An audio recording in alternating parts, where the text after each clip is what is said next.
Наезда на диви свињи го уништила овогодишниот род од тикви и пченка на земјоделците од Лакавичкиот регион. Најпогодени се нивите на мештаните од селото Лакавица. Впрочем, камерата на телевизија Стар покажува каква штета направиле дивите свињи. За 2 вечера веќе околу 2 тона е изедено. За 2 вечера, тие за 2 вечера. Вторнику и средата, да. Доаѓа тука става и транзистор, ја го познава се тоа таму каде става и транзистор се плашат.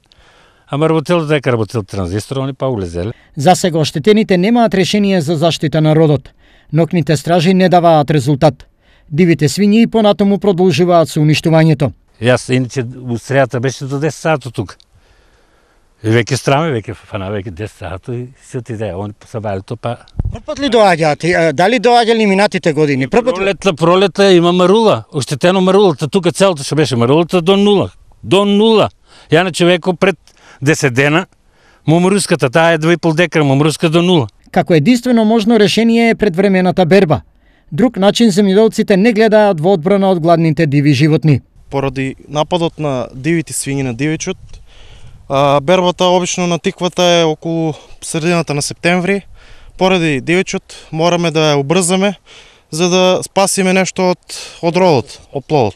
Затоа оштетените упатуваат апел за помош до надлежните од ресорното министерство, ловечките друштва, општината, па и концесионерите на ловиштата.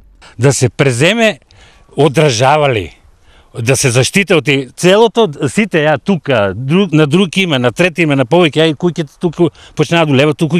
Тоа се многу свињи. Нашите соговорници дополнуваат: лесно е да убиеме дива свиња, но казната за тоа, бидејќи е дивеч под законска заштита, изнесува импозантни 5000 евра од убиена единка. Во меѓувреме, крдото што се состои од најмалку 40 до 50 единки, продолжува со својот уништувачки поход на нивите во Лакавичко.